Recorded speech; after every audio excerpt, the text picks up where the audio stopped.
Bonjour, une petite vidéo pour montrer l'utilisation de la TI Collège Plus, la Texas Instruments, dans le cadre d'un tableau de valeur d'une fonction. Allez, on y va. Alors, déjà avant de commencer, j'aimerais vous rappeler l'importance de savoir utiliser toutes les machines à calculer, la Casio et la Texas. Parce que si jamais vous en oubliez une et qu'on vous en prête une autre, il faut savoir passer d'une machine à l'autre, c'est très important. Donc vraiment, apprenez à utiliser les deux, elles sont très différentes. Alors ici, bon, toujours pareil, exactement comme dans la vidéo sur la Casio, que je vous mets en lien, nous avons ici un tableau de valeurs à remplir. La fonction c'est la même, 4 moins x carré moins 3x, et on y va. Ici, j'ai ma Texas Instruments, l'historique des touches se passera ici, et on y va. Il n'y a pas d'histoire de mode pour la Texas Instruments. En fait, on a une touche dédiée, c'est plus simple. Donc quand on appuie sur F de x, directement, il nous demande une fonction. Alors ici, c'est la dernière fonction qu'on a rentrée. Là, c'était 3x plus 2. On va faire supprimer. On va supprimer ce qu'il y avait. Et on va mettre notre fonction à la place. Alors, il faut encore supprimer le 2, là, voilà. Et on va mettre notre fonction à la place. 4 moins... Alors, x carré. Le x, c'est cette touche-là. C'est le x qui est ici. Donc, x carré, il est ici. Moins 3 fois x. Et vous remarquez qu'à chaque fois, quand j'ai fait moins, j'ai utilisé cette touche ici, la touche de soustraction. C'est la touche qui est bleue, là, bleu foncé. On verra après qu'il y a une deuxième touche pour le moins. Entrée. Donc là, je suis sur mon tableau, c'est les valeurs qui étaient rentrées la dernière fois. Bien sûr, elles ne sont pas justes, a priori. Et je vais mettre la valeur de début. On avait vu dans l'autre vidéo que c'était moins 5, la plus petite des valeurs. Donc je vais ici, je vais taper moins 5. Pour ça, je vais d'abord supprimer ce qu'il y avait, et je tape moins 5. Sauf que si je tape moins ici 5, si je prends le moins de la soustraction, il va y avoir une erreur. Parce que ce n'est pas vraiment une soustraction, en fait, c'est le nombre négatif, moins 5. Donc je vais utiliser ce moins qui est en bas, là, moins 5. C'est pas le même, vous voyez, c'est pas la même touche. La bleue, la blanche. Ok, le pas. Bon, exactement pour les Casio, le pas sera 0,5, puisque c'est le même problème.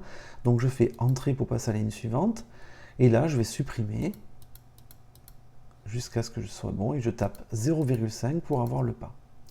À partir de là, tout est à laisser par défaut. Vous remarquez qu'on ne met pas la fin. La Texas gère un peu mieux la mémoire que la Casio. Pas besoin de mettre la bande de fin. Donc on va faire entrée et à nouveau entrée. Là, il va calculer. Ah non, il faut encore une fois entrer. 3 fois entrée. Bien, nous tombons sur le tableau de valeurs. Et on trouve exactement, bien sûr, les mêmes valeurs que pour la Casio, moins 5 donne moins 6, etc. Et on peut remplir notre tableau. Si x vaut moins 5, le f de x vaut moins 6. Et donc dans mon tableau, ici, le moins 5 donnera moins 6, exactement pareil. De façon très simple et similaire à la Casio, je vais pouvoir atteindre les autres valeurs avec les flèches. Je peux me déplacer graphiquement. Par exemple, je ne sais pas moi, moins 2, ça donne 6. Donc je vais dans mon tableau et au moins 2, je vais marquer 6. Je pense que vous voyez l'intérêt par rapport au fait de faire les calculs à la main. Si un des calculs est juste, tous les calculs sont justes. Donc on a vraiment une stabilité qui est très importante. Pour sortir de là, c'est un peu bizarre. Il faut faire des annulations en répétition. Annulation, annulation, annulation, annulation, annulation. Et encore une fois. Ça fait beaucoup d'annulations, mais je n'ai pas vu d'autre moyen de sortir. Si jamais vous connaissez quelque chose, dites-le moi. On ne fonctionne pas apparemment, donc je ne vois pas trop. Voilà, je vous rappelle que dans un tableau, on doit toujours justifier au moins une des valeurs. Comme c'est toujours le même calcul, une seule justification suffit, mais ça veut dire qu'il y a une case qu'il va falloir justifier. Vous entourez par exemple le moins 6 qui est là, vous mettez une petite flèche et vous expliquez le calcul au-dessus ou en dessous du tableau. Mais si un tableau n'est pas justifié, s'il n'y a pas de justification pour une des cases, ça vaut 0. C'est comme s'il était blanc. On ne le regarde pas. Par contre, si une des cases est justifiée, on considère que toutes les autres sont justifiées aussi. C'est pratique. Bref, j'espère que cette vidéo vous aura été bien utile. N'hésitez pas dans les commentaires à marquer les difficultés que vous aurez vues éventuellement. Ou si vous avez des astuces pour aller plus vite, il y a peut-être des choses sur la Texas que je ne connais pas.